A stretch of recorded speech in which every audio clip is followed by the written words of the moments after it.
Bismillahirrahmanirrahim. Assalamualaikum warahmatullahi wabarakatuh. Pemirsa, sahabat Bayi TV rahimakumullah, berjumpa lagi dengan channel yang edukatif, inspiratif, dan insya Allah memberikan wawasan tentang nilai-nilai Islam. Di konten kali ini kita akan memulai perbincangan talkshow bersama narasumber dan ustadz-ustadz yang kompeten dalam pemahaman Islam. Alhamdulillah sudah hadir bersama kita, yakni guru kita Ustadz Aceh Mustafa SPDI. Kita sapa dulu beliau. Assalamualaikum Ustadz. Assalamualaikum warahmatullahi wabarakatuh. Kang Iwan. Sehat Ustadz? Alhamdulillah. Bagaimana kesibukan akhir-akhir ini Ustadz? Alhamdulillah dalam keadaan lancar dan tidak ada satu hal yang menghalangi. Alhamdulillah. Insya Allah dalam kesempatan ini kita akan mengangkat sebuah tema dari salah satu video Ustadz yang judulnya Pernikahan sebagai Proses Kesinambungan Misi Perjuangan.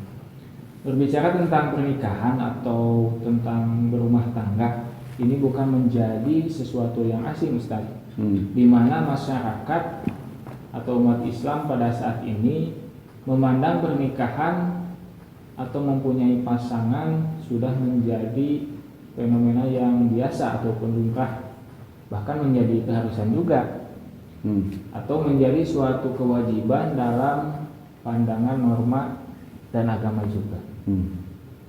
Dalam fenomenanya juga, seseorang yang sudah dewasa ataupun cukup umur memaknai pernikahan sebagai suatu tahapan pencapaian hidup, di mana dengan bertambahnya usia dan kedewasaan, maka akan terdorong dalam dirinya berkeinginan untuk siap berkomitmen menikah.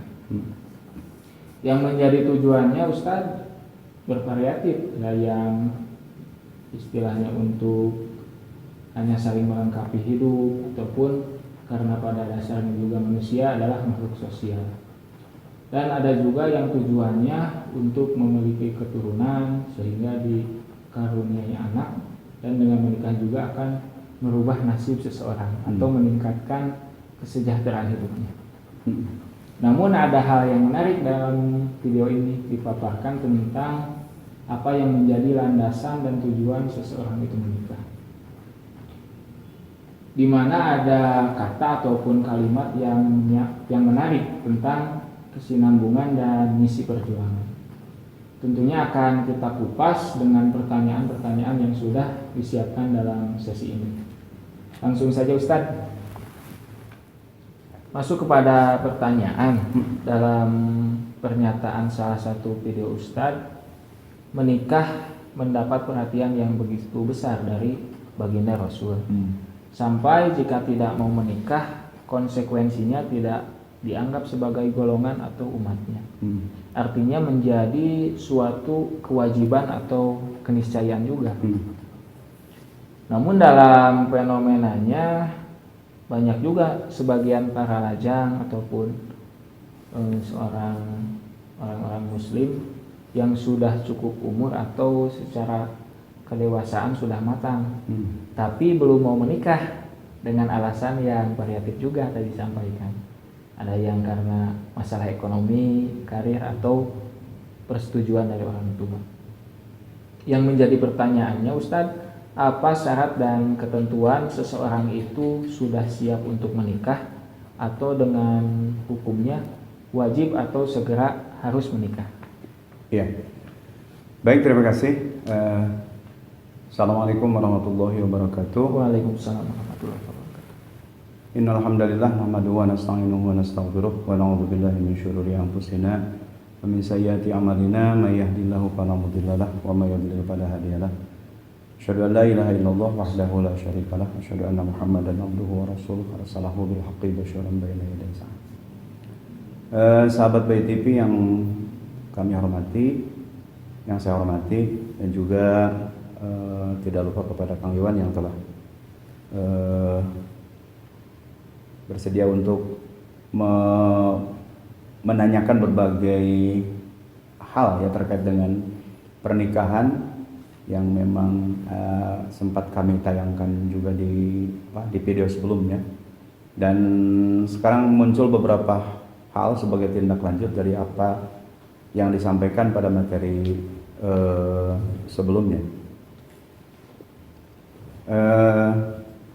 Menindaklanjuti kepada apa yang tadi ditanyakan oleh Kang Iwan berkaitan dengan bagaimana status hukum ya, hukum nikah itu sendiri.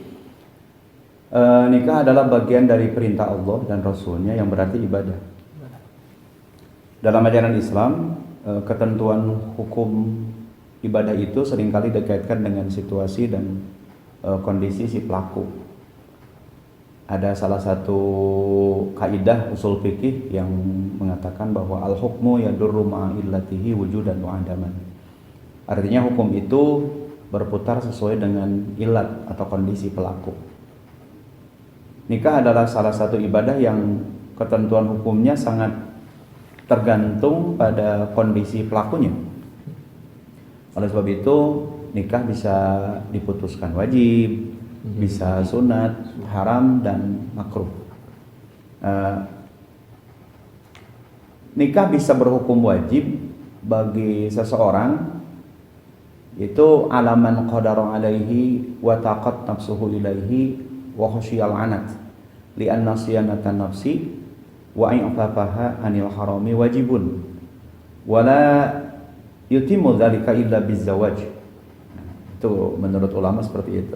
Artinya bahwa bagi yang sudah mampu nikah dan nafsunya telah mendesak dan juga takut terjerumus ke dalam perzinahan, karena memelihara dan menjaga diri dari haram adalah wajib dan itu tidak akan tercapai kecuali dengan nikah. Bahkan Al-Qurtubi pernah mengatakan al-mustati'u alladhi yakhafu ad-darar 'ala nafsihi wa dinihi minal uzubah la tartafi'u anhu dzalika illa bitazawuji la yuhtalafu fi wujubi tazwij 'alaihi fa in taqat nafsuhu ilaihi wa ajaza 'anil infaqi 'ala zawjati fa innahu yas'uhu.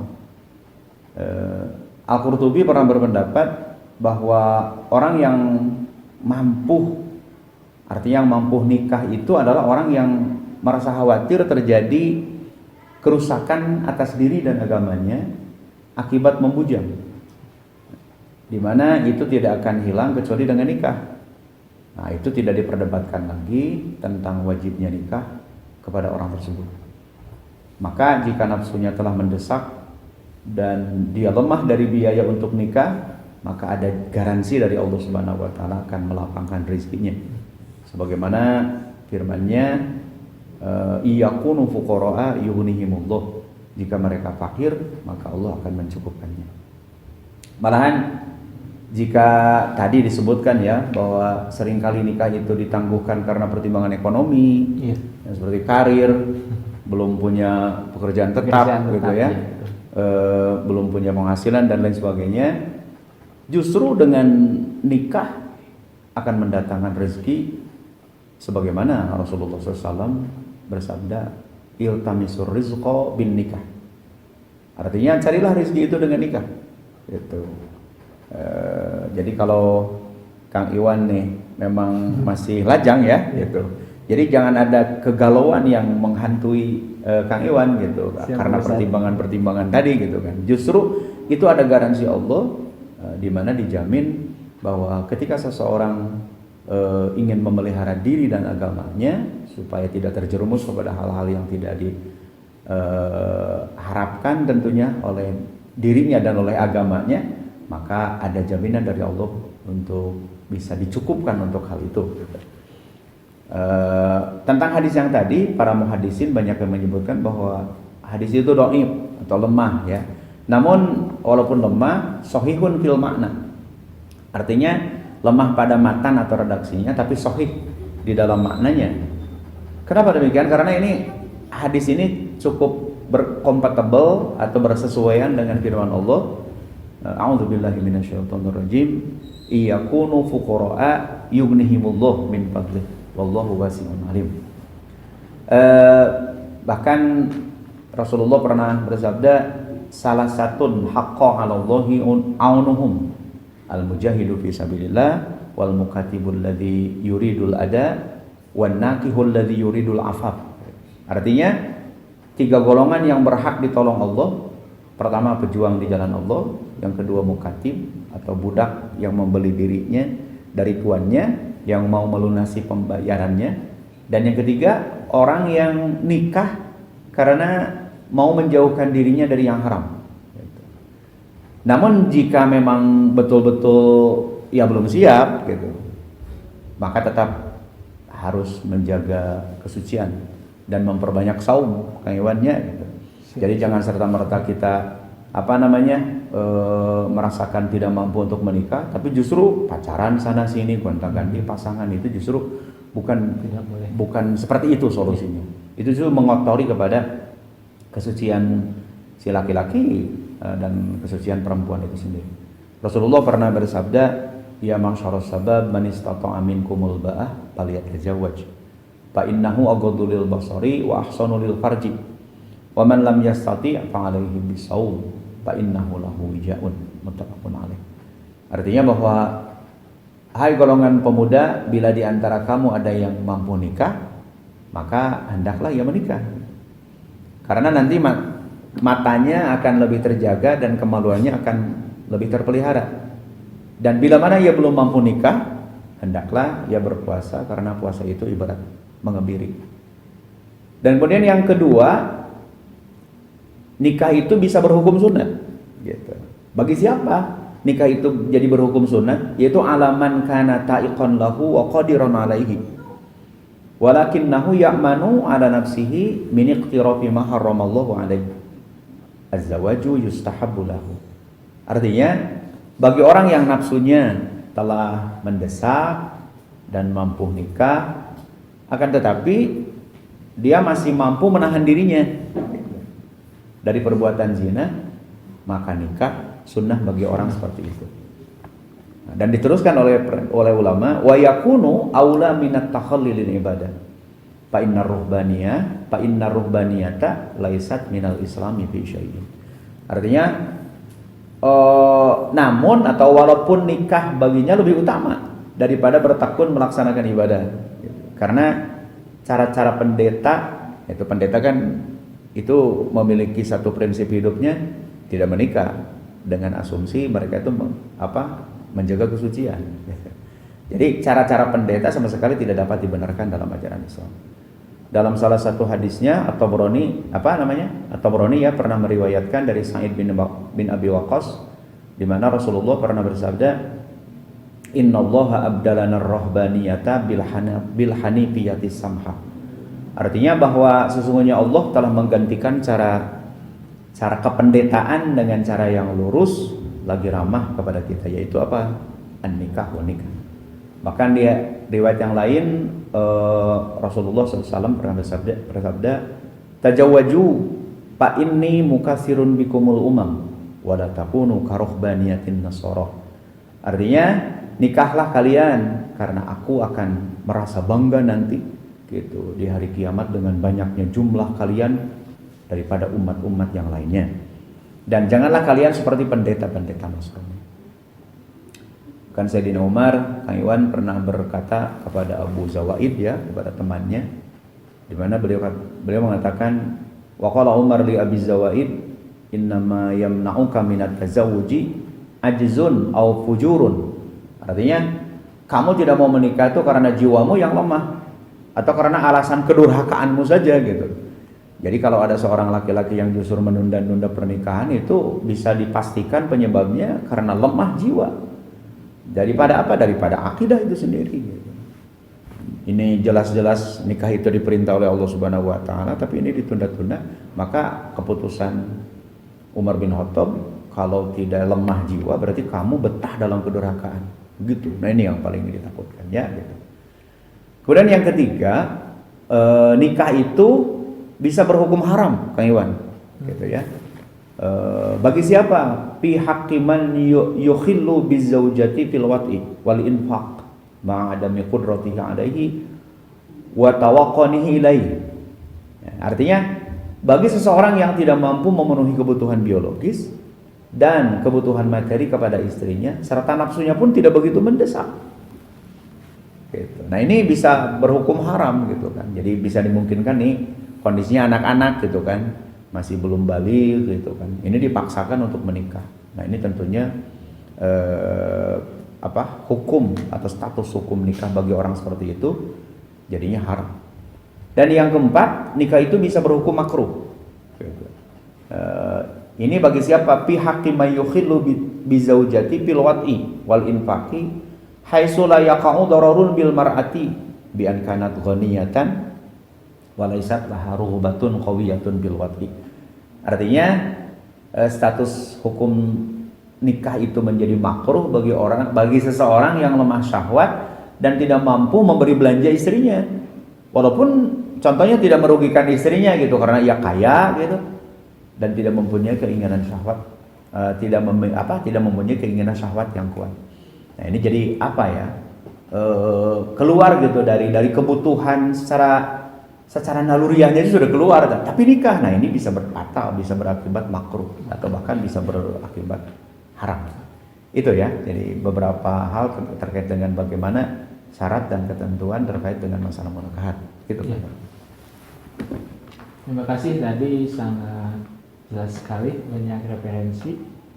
Tentunya ini berarti ketika awal hukumnya wajib ataupun pada dasarnya wajib.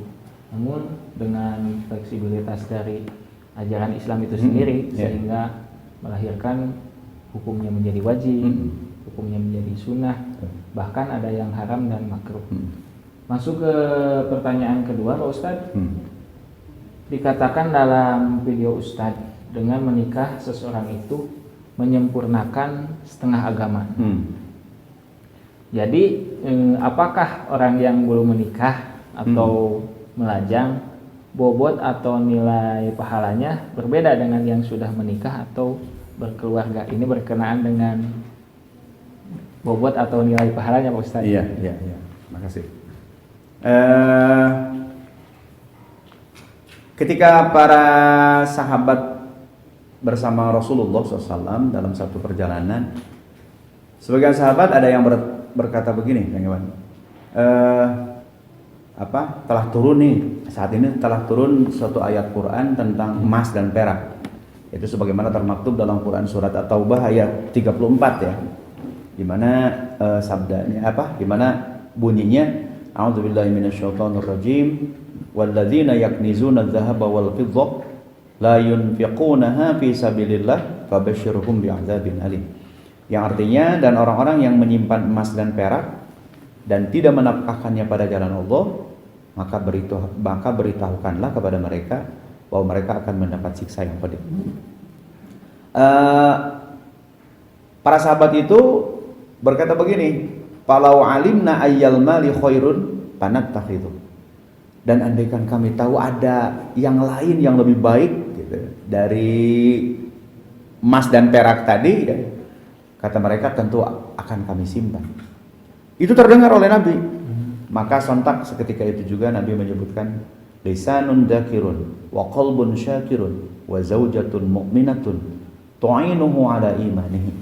Artinya, lisan yang selalu berzikir, hati yang selalu bersyukur, dan istri mukminat yang selalu menunjang iman suaminya.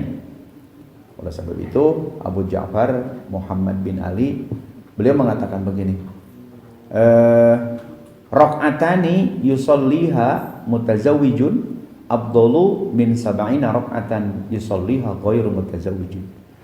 Artinya, 2 rakaat salat orang yang sudah menikah atau berkeluarga itu lebih utama daripada 70 rakaat sholat orang yang belum menikah atau berkeluarga. Ini mudah-mudahan jadi motivasinya bagi setiap kaum muslimin ya, yang masih melajang, supaya memang semakin termotivasi dan terdorong untuk senantiasa segera menikah gitu kan. Jangan terpengaruh oleh hal-hal yang tadi ya gitu, dengan pertimbangan tidak punya kerja atau belum punya penghasilan yang tetap gitu. Yang penting kita memang membenahi diri supaya memiliki mentalitas iman, mentalitas akidah. Jadi dunia ini kan tempat bermasalah karena memang sunnatilahnya begitu gitu. Jadi ada pepatah mengatakan bahwa orang mau hidup harus mau menghadapi masalah. Kalau tidak mau menghadapi masalah, ya mati saja, begitu kan. Itu sudah konsekuensi orang yang hidup itu pasti bakal menghadapi masalah.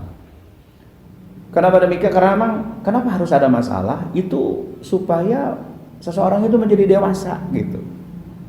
Supaya dewasa, Kang Iwan ya. Oh, seseorang kalau banyak permasalahan dan apalagi berhasil diatasi persoalan tadi, pasti orang tersebut akan memiliki mentalitas yang kuat dan memang timbul kedewasaan.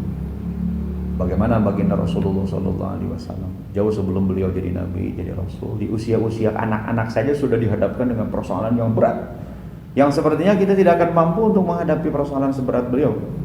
Ya, pada waktu beliau masih dikandung sudah ditinggal oleh ayahnya, baru berapa tahun lahir sudah ditinggal oleh ibunya. Itu kan permasalahan yang sangat berat sekali.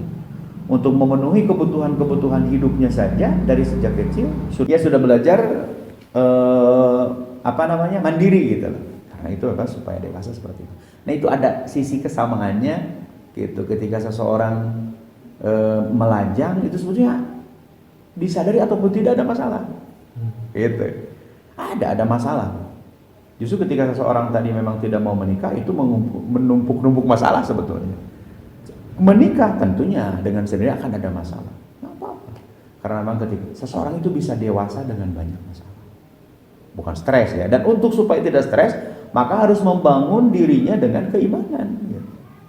Nah, insya Allah dengan upaya seperti itu, persoalan seberat apapun bagi orang yang beriman tentunya akan bisa mengatasinya. Itu, ya. Untuk selanjutnya,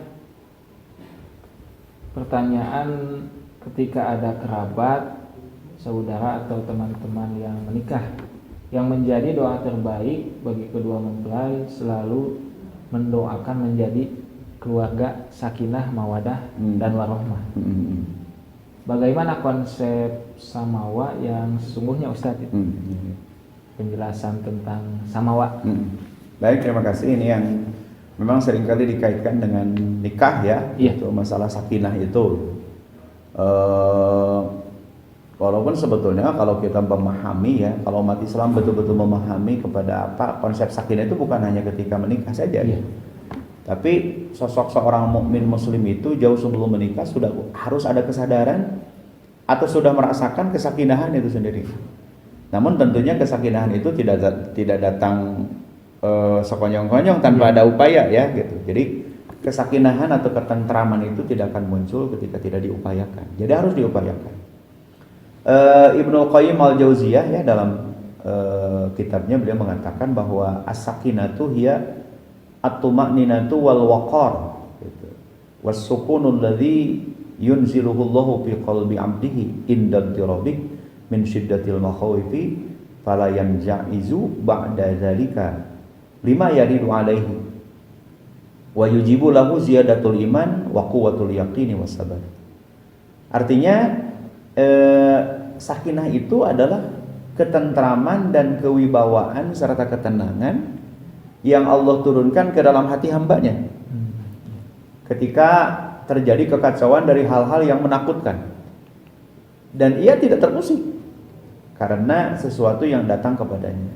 Justru malah yang ada menimbulkan tambahan iman dan kekuatan keyakinan dan keteguhan.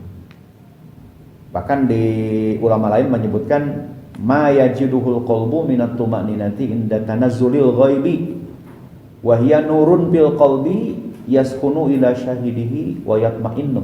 Itu di kitab Al-Jurjani ya, di kitab At-Ta'rifat. Di mana artinya adalah ketentraman yang dirasakan hati ketika turunnya sesuatu yang gaib, yaitu dalam hal ini adalah cahaya tentunya. Cahaya iman di dalam hati yang dapat mententramkan dan menenangkan bagi pelaku. Definisi para ulama tentang sakinah ini memang diambil atau diistinbat dari beberapa ayat Al-Quran.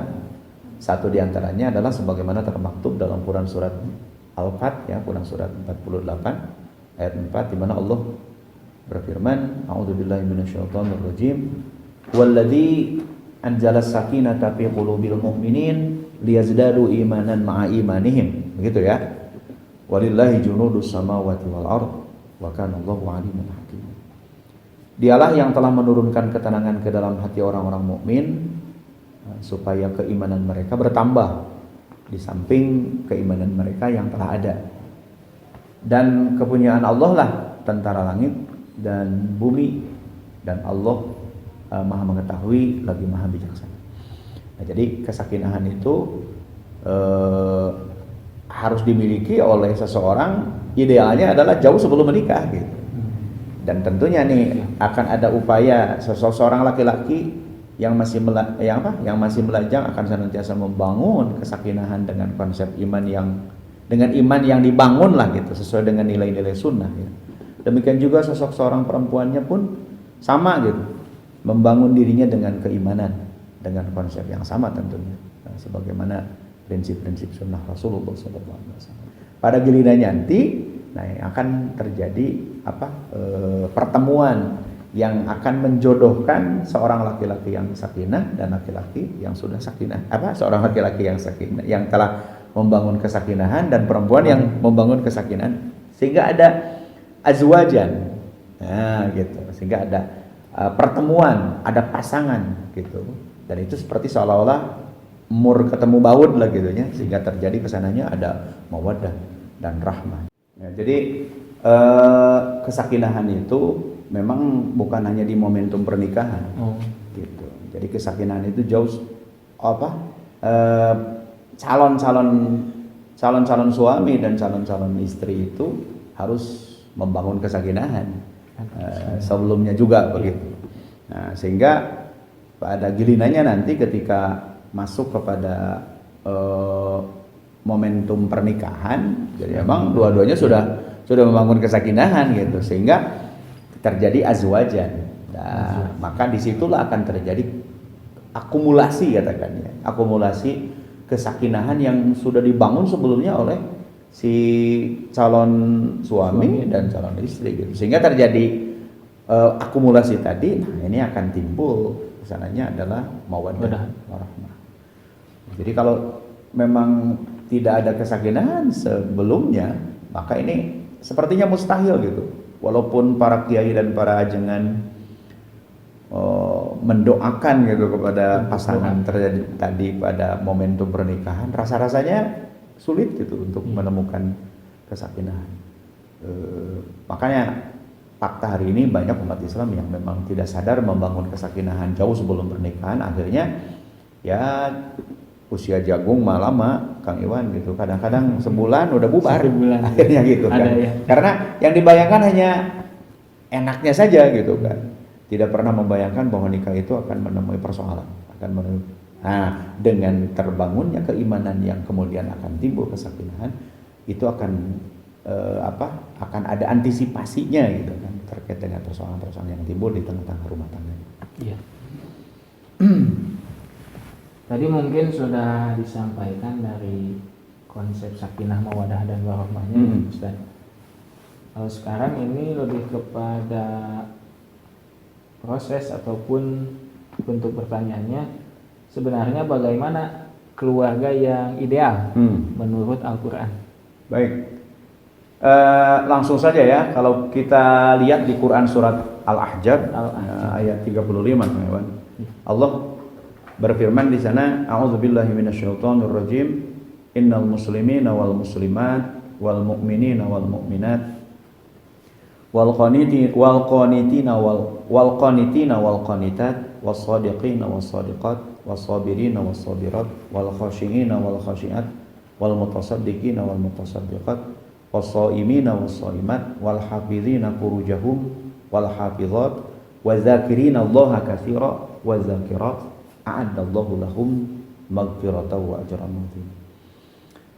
Artinya sesungguhnya laki-laki dan perempuan yang muslim, laki-laki dan perempuan yang mukmin, kemudian laki-laki dan perempuan yang tetap dalam ketaatan, laki-laki dan perempuan yang benar, laki-laki dan perempuan yang sabar, laki-laki dan perempuan yang khusyuk, laki-laki dan perempuan yang bersedekah, laki-laki dan perempuan yang berpuasa, laki-laki dan perempuan yang memelihara kehormatannya, laki-laki dan perempuan yang banyak menyebut nama Allah, Allah telah menyediakan untuk mereka ampunan dan pahala yang besar.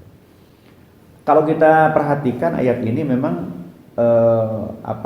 couple ya, artinya satu pasangan gitu. Tadi al-mu'minuna wal mu'minat.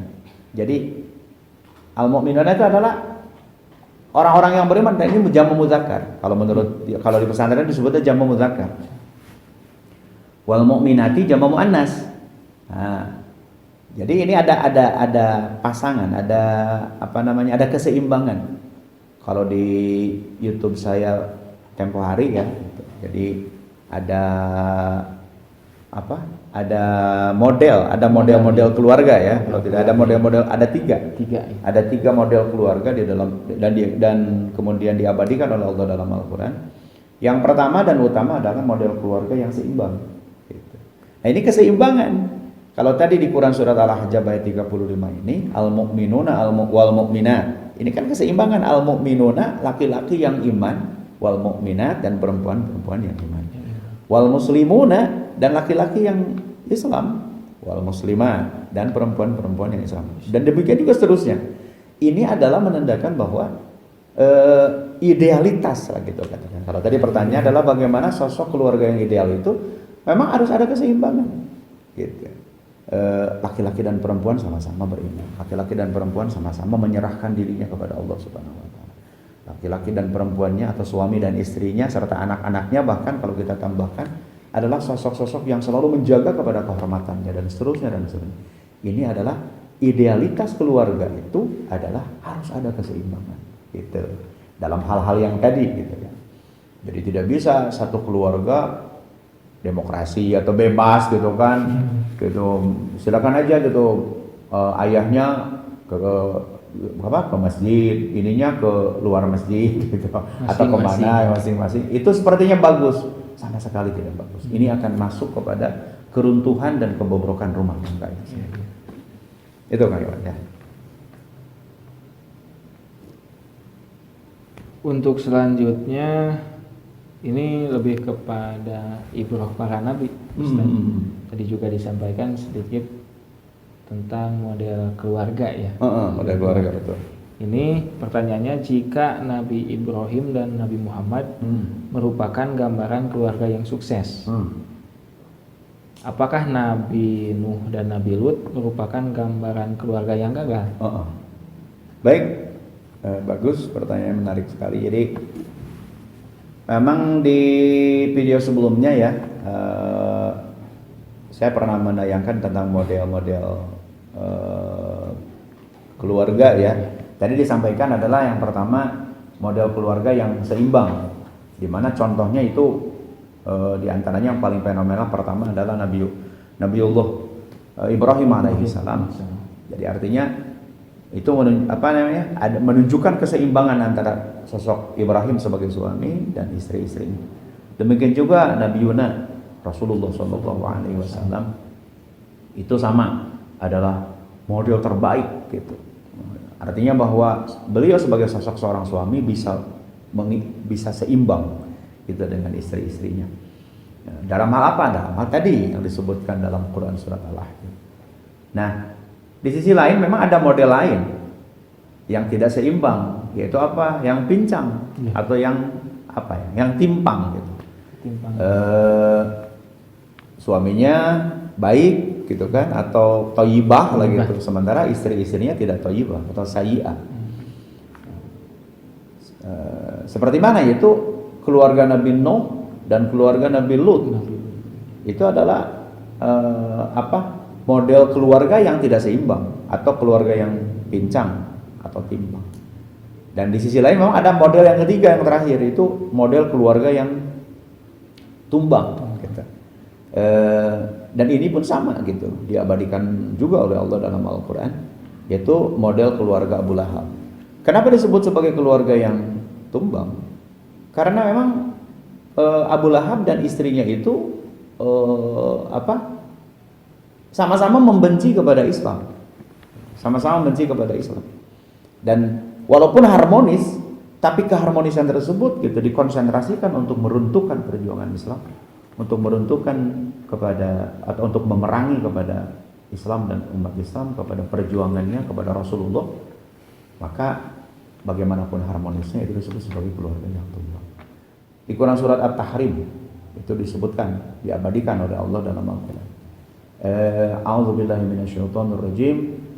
Daraballahu masalan lil ladzina kafaru imra'ata Nuhin wa imra'ata Lut. Kanata tahta 'abdaini min 'ibadina shalihaini fakhanatahuma falam yughniya 'anhuma minallahi syai'a wa qila dukhulan nar ma'ad dakhilin. Artinya Allah membuat istri Nuh dan istri Lut sebagai perumpamaan bagi orang-orang kafir. Keduanya berada di bawah pengawasan dua orang hamba yang soleh di antara hamba-hamba kami, kata Allah begitu. Lalu kedua istri itu berkhianat. Nah ini yang perlu digarisbawahi adalah berkhianat kepada suaminya, gitu. Maka suaminya itu tiada dapat membantu mereka sedikit pun dari siksa Allah. Dan dikatakan kepada keduanya, masuklah ke dalam jahanam bersama orang-orang yang masuk kepada jahanam. Nah jadi kita tidak bisa menjustifikasi kepada Nabi Nuh dan Nabi Lut sebagai model keluarga yang apa tadi? Yang gagal. Yang gagal gitu, tidak gitu. Baik. Kenapa kita bisa mengatakan seperti itu? Dari redaksi ayat tadi adalah pakhonata. Pakhonata itu artinya adalah berkhianat. Jadi kedua istrinya istri Nabi Nuh dan Nabi Lut itu adalah berkhianat. Berkhianat itu jadi kepura-puraan, Kang Iwan. Jadi ada kepura-puraan. Di depan suami pura-pura taat, pada di belakang suami dia itu adalah khianat. Gitu. Nah, kita bisa tahu bahwa khianat atau pengkhianat itu adalah salah satu tipikal orang-orang munafik. Gitu. Jadi Nabi Nuh dan Nabi Lut tentunya mendidik kepada istrinya, kepada anak-anaknya, jangankan kepada istri dan kepada anak-anaknya, kepada masyarakat lingkungannya saja. Beliau itu berdakwah itu lailan wa naharon gitu kan, dalam Al-Qur'an diabadikan. Jadi Nabi Nuh itu dakwah siang malam gitu, tidak henti-hentinya. Masa kepada keluarganya sendiri membiarkan? Nah, karena memang si istrinya tadi khianat, pura-pura lah gitu. Ada kepura-pura. Makanya cukup kaget ketika datang banjir itu Nabi Nuh itu sempat memanggil kepada anaknya gitu. Dan Nabi Lut juga sama gitu. Memanggil, menyuruh itu kepada istrinya. Padahal istrinya itu adalah sosok seorang yang khianat kepada suami. Jadi tidak disebut sebagai keluarga yang gagal. Ini memang seringkali dijadikan sebagai alasan, kawan. Gitu. Jadi alasan pembenaran atau justifikasi bagi orang yang tidak mau mendidik kepada anak dan istrinya. Seringkali Nabi Nuh dan Nabi Lut juga gitu kan, istri dan anaknya durhaka. Ya, biarin aja. Kadang-kadang begitu. Itu adalah satu pemahaman yang salah. Begitu. Untuk selanjutnya Ustadz, tadi sudah disampaikan tentang model-model dari keluarga. Kalau pertanyaan ini khusus bagi yang belum menikah bisa, ataupun Kang Iwan ya. Iya. Atau yang sudah menikah juga bisa ini masuk terhadap pertanyaan ini. Pertanyaannya, dari manakah kita mulai membangun keluarga yang baik? Baik, membangun keluarga yang baik atau diistilahkan dengan usrah thayyibah itu berawal dari syakhsiyah thayyibah atau pribadi yang baik. Ibda binafsih gitu, mulai dari diri sendiri gitu. Tidak bisa seseorang mengklaim atau membangun sebuah keluarga yang thayyibah tanpa diisi oleh oleh syakhsiyah yang thayyibah. Contohnya tadi ya, jadi akan timbul kesakinahan itu ketika membangun kesakinahan secara masing-masing, secara pribadi masing-masing. Ini memang lengkapnya itu ada roadmap perjuangan, dan disebutnya subbah. Subbah itu adalah syakhsiyah thayyibah, usrah thayyibah, kemudian qaryah thayyibah, kemudian baldah thayyibah, bahkan sampai kepada ardun, ya, ardun thayyibah. Jadi sebuah keluarga mustahil mencapai usrah thayyibah manakala pribadi-pribadinya belum thayyibah. Nah, sekarang bagaimana upaya seseorang membangun pribadi atau syakhsiyah thayyibah? Syekh Hasan Al-Banna dalam kitabnya Majmu'atur Rasail ya, ia mengatakan bahwa unsur-unsur yang dapat membentuk syakhsiyah thayyibah itu setidaknya ada 10. Cukup banyak ya. Tapi nggak apa-apa, karena untuk membangun seseorang menjadi sosok seorang yang baik itu memang tidak mudah ya. Ada beberapa syarat dan prasyarat yang harus disiapkan. Syarat masrut yang mesti disiapkan. Nomor pertama adalah salimul akidah, Kang Iwan. Salimun. Artinya akidah yang lurus. Gitu. Akidah merupakan sesuatu yang harus ada pada setiap muslim.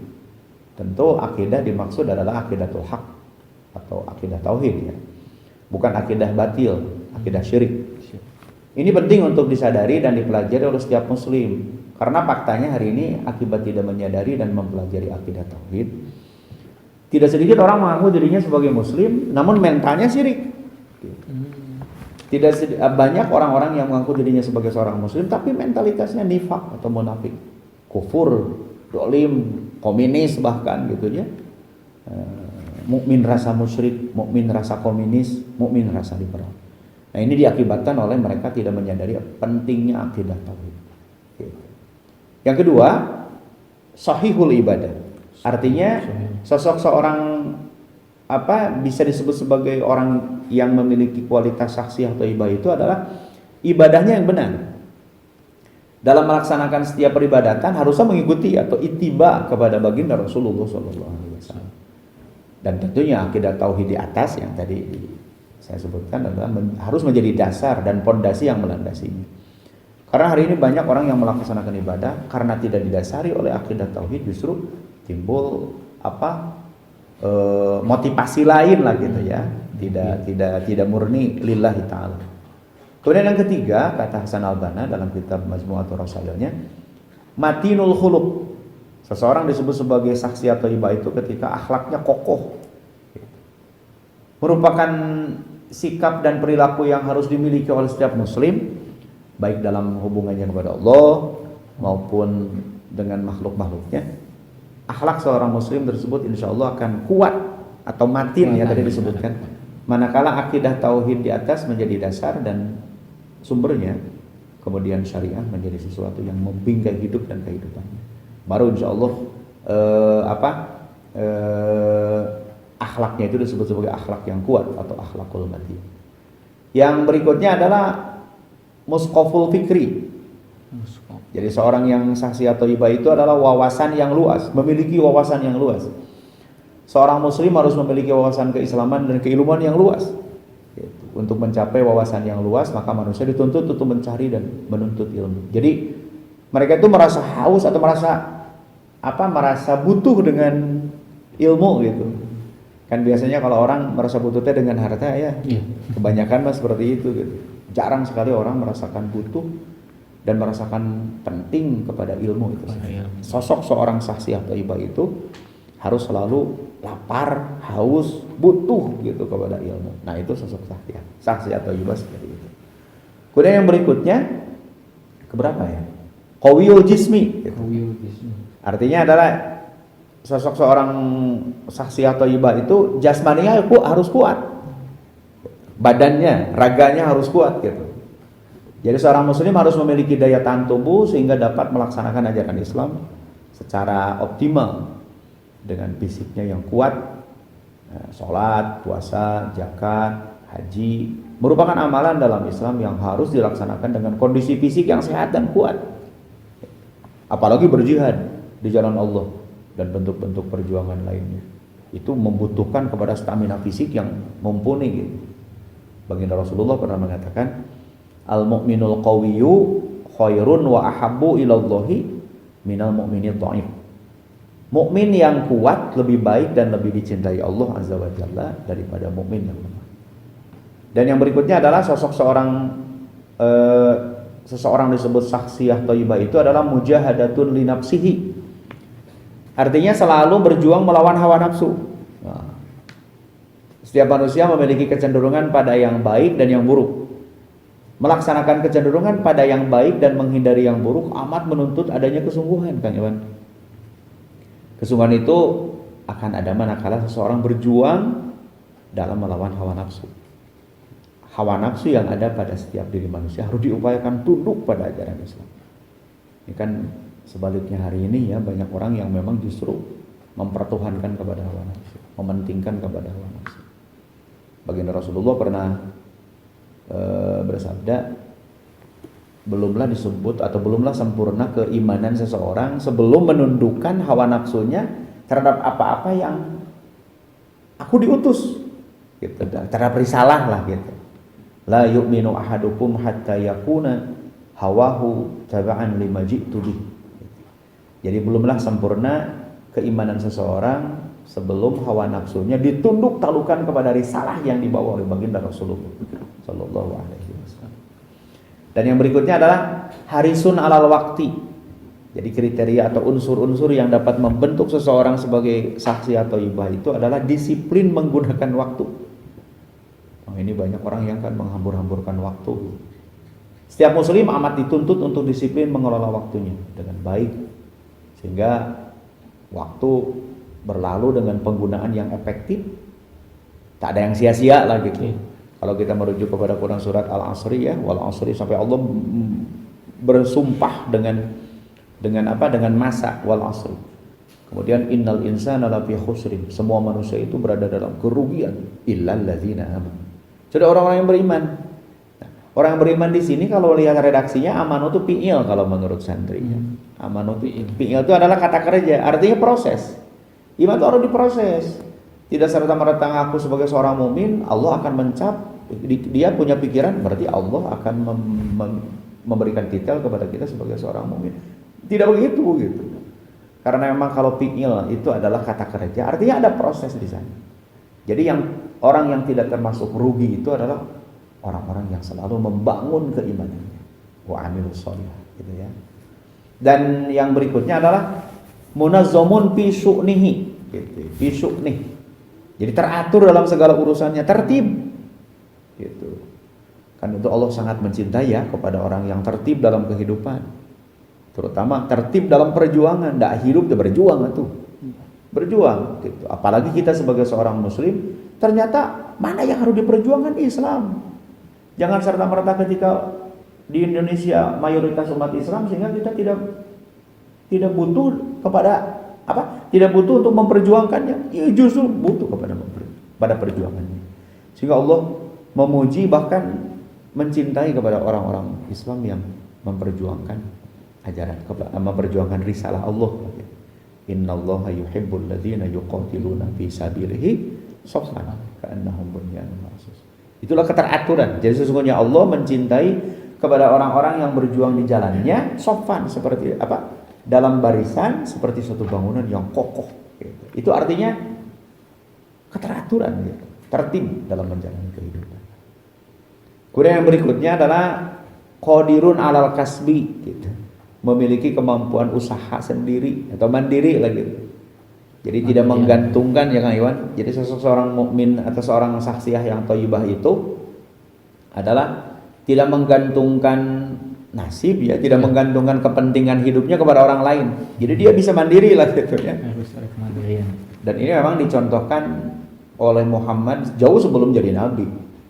Jauh sebelum jadi rasul gitu. Sosok seorang Muhammad itu sudah mandiri dalam kehidupannya. Ya, dalam sejarahnya kan disebutkan dia memenuhi kebutuhan kesehariannya itu dengan, satu riwayat menyebutkan menggembala ya kambing, bukan milik dia, milik orang Quraisy gitu kan.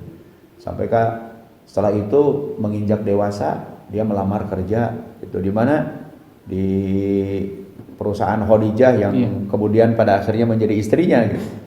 Nah, itu menunjukkan bahwa sosok seorang saksiyah thayyibah, seorang yang memiliki kualitas saksiyah thayyibah itu memang qadirun alal kasbi gitu, mampu untuk berupaya untuk berusaha untuk kasab lah gitu untuk memenuhi kebutuhan ini. Kenapa demikian? Karena memang supaya tidak ada hambatan untuk menjalankan perintah Allah berikutnya, dalam hal ini dakwah. Ada perbedaan yang cukup mencolok ya kalau kita bandingkan Kang Iwan antara Nabi Musa dengan Nabi Muhammad. Nabi Musa itu dalam sejarahnya disebutkan dia itu besar di mana? Di istana Firaun kan? Itu dibesarkan di situ. Yang namanya seseorang hidup di istana kan pasti dicuk apapun kebutuhan pada saat itu yang pasti mewah lah gitu. Ternyata beliau dijadikan Allah sebagai nabi dan kemudian diperintah langsung oleh Allah untuk mendakwahi kepada ayahnya yang sudah membesarkan, yang sudah memberikan kehidupan yang mewah lah gitu. Dan cukup berat untuk menerima tugas itu. Jadi kalau bisa kita katakan bahwa tugas terberat yang diterima oleh Nabiullah Musa alaihissalam ketika dakwah kepada siapa? Kepada bapaknya sendiri, bukan bapaknya, bapak angkatnya sendiri yang telah memberikan, yang telah membesarkan kepada beliau. Kalau kemudian kita bandingkan dengan bagaimana kehidupan baginda Rasulullah sebelum jadi nabi, kan beliau memenuhi kebutuhan hidupnya itu dengan kasab sendiri lah gitu, yang halal tentunya. Ketika gilirannya dia menjadi seorang nabi dan kemudian diperintahkan oleh Allah untuk melaksanakan dakwah, tidak memelangi beban berat, gitu kan? Bisa dipahami ya? Iya. Jadi tidak mengalami mentalitas, tidak mengalami kondisi mental yang berat itu untuk menerima perintah Allah. Pelurus saja. Tidak ya? Karena memang tidak kejasaan batur lah kalau disundakan mah begitu ya. Seperti itu. Nah, kemudian yang berikutnya adalah sosok seorang yang saksi atau iba itu adalah nafi'an li ghairihi, bermanfaat bagi orang lain. Jadi manfaat yang dimaksud di sini adalah manfaat yang baik ya. Sehingga dimanapun dia berada orang sekitarnya merasakan keberadaannya. Jadi tapi yang baik menurut siapa? Menurut Allah. Karena hari ini banyak orang yang mendefinisikan manfaat itu liar. Iya.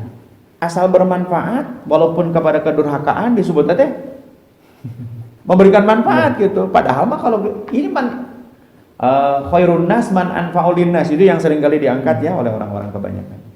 Jadi orang terbaik, sebaik-baiknya manusia adalah orang yang memberikan manfaat kepada lain. Entar dulu manfaat yang bagaimana? Apakah manfaatnya ini adalah alat taqwa kalau menurut Al-Qur'an, maka wa ta'awanu alal birri wat taqwa gitu. Apakah kepada urusan kebaikan dan ketakwaan atau justru kepada alal ismi wal udwan? Nah, ini seringkali banyak orang hari ini asal memberikan manfaat walaupun itu urusan kedurhakaan, dia merasa nyaman dengan itu. Nah, ini adalah salah. Kemudian yang itu ya, udah sampai ada 10 ya, ada 10 unsur-unsur yang dapat membentuk seseorang menjadi thayyibah, baik laki-laki atau perempuan.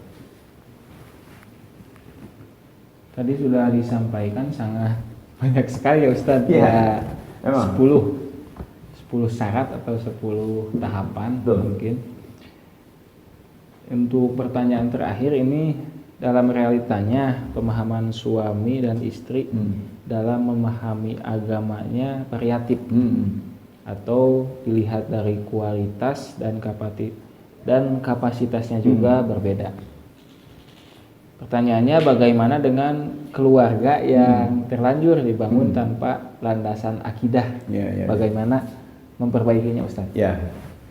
Ini ada 2 pertanyaan berarti ya, dari satu pertanyaan tapi beranak pinak nih jadi 2. Jadi faktanya tidak sama ya, kualitas dan kapasitasnya.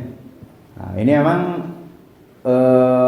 sudah menjadi sunnatillah ya, bahwa kehidupan berumah tangga itu seringkali ada perbedaan lah gitu. Jadi kalau seorang laki-laki ditikahkan oleh walinya seorang perempuan, itu tentunya membawa kelebihan dan kekurangannya. Itu sudah menjadi sunnatillah gitu. Terutama adalah dalam hal ini pemahaman dan pendapat gitu. Yang jelas apalagi pendapatan ya Kang Iwan. Pendapatan itu seringkali menjadi hal yang sangat yang sangat fenomenal lah gitu di kalangan di rumah tangga itu gitu. Artinya seringkali masalah pendapatan ini jadi bibit-bibit persoalan yang banyak muncul ke permukaan sehingga timbul percekcokan yang tidak terkendalikan gitu ya. Piraku cenah akang ngarasiko sapoe 10.000, mikir atuh da abi teh cenah hayang dahar jeung sate soto ulah siti mah goreng ayam ati kali dibawa jeung hayang piknik atuh cenah ulin atuh euy cenah ulah cicing wae gawe wae cenah maneh teh beunghar henteu tah teh matak panas. Jadi matak menimbulkan apa? Karena memang pendapatan atau nafkah. Justru dengan menikah supaya dapat melengkapi kekurangan dari kelebihan yang dimiliki oleh pasangan suami istri itu gitu. Ta'awanu 'alal birri wat taqwa wala ta'awanu 'alal ismi wal 'udwan gitu kan di Quran. Kemudian wa tawassaw bil haqq wa tawassaw bis sabr. Harus saling melengkapi gitu, apa kekurangan dan yang memiliki kelebihan memang harus melengkapi kepada kekurangan yang ada gitu, baik dari laki-laki atau dari perempuan. Kemudian yang kedua tadi, bagaimana kalau seandainya satu keluarga dibangun tidak atas dasar tanpa landasan akidah yang kuat ya. Nah, ya belum ada kata terlambat sebetulnya. Iya. Jadi apa yang tadi dibicarakan di atas memang dalam porsi ideal gitu. Artinya bahwa bagi setiap pasangan yang masih lajang, baik ikhwan ataupun akhwat, itu memang harus hati-hati dalam mencari pasangan. Gitu ya. Laki-laki dan perempuan memang banyak. Namun sosok yang sadar yang akan mengupayakan dan memperjuangkan Islam dalam wilayah rumah tangga adalah sosok yang memiliki mentalitas akidah dan stamina iman yang mumpuni. Gitu. Itu harus dipersiapkan lah ya, semacam Kang Iwan nih, ya harus betul-betul mempersiapkan gitu, bagaimana kesakinahan itu gitu ya, dengan proses pembangunan iman yang sesuai dengan nilai-nilai sunnah sebagaimana Rasulullah SAW 14 abad yang lalu telah mempraktekannya gitu ya. Namun bagi keluarga yang terlanjur dibangun bukan dengan landasan akidah Islam atau dengan akidah tauhid, ya insyaallah lah kami para asatidz ya dari BITP insyaallah dengan senang hati siap mendatangi atau mungkin didatangi oleh saudara-saudara yang ingin mempelajari, memahami dan mengenal Islam sebagai akidah, Islam sebagai syariah, Islam sebagai akhlak dan yang lainnya gitu. Itu belum terlambat. Bisa gitu. Bukan berarti dan kita mah rumah tangga kita mah dulu belum belum berlandaskan akidah atau dia udahlah nggak apa-apa kita teruskan ya. Tidak begitu juga. Nah, kalau yang tadi dibicarakan adalah porsi idealnya seperti itu. Jadi ada baiknya seharusnya seorang laki-laki dan seorang perempuan yang lajang belum masuk kepada jenjang pernikahan itu haruslah gitu, harus membangun dirinya sehingga tercapai kualitas yang sahsiah tentu. Itu barangkali. Terima kasih Pak Ustadz atas kehadirannya dan sharingnya, alhamdulillah sangat bermanfaat sekali. Alhamdulillah. Baik pemirsa, tadi kita sudah berbincang dengan Pak Ustadz Aceng Mustafa tentang tema pernikahan. Tentunya memberikan pencerahan dan arahan tentang bagaimana kita menjalani pernikahan yang sesuai dengan syariat ataupun risalah Islam. Kalau Anda punya pertanyaan seputar pernikahan atau topik-topik lainnya, Anda bisa komen di kolom komentar video ini. Silahkan. Insya Allah di pertemuan selanjutnya kita berbincang lagi dengan Pak Ustadz Aceng Mustafa atau dengan ustadz-ustadz yang lainnya dengan tema yang lebih menarik seputar materi-materi Islam. Terima kasih sudah menyimak video ini. Jangan lupa like, komen, dan subscribe. Sampai jumpa di event talkshow inspiratif selanjutnya. Assalamualaikum warahmatullahi wabarakatuh. Waalaikumsalam warahmatullahi wabarakatuh.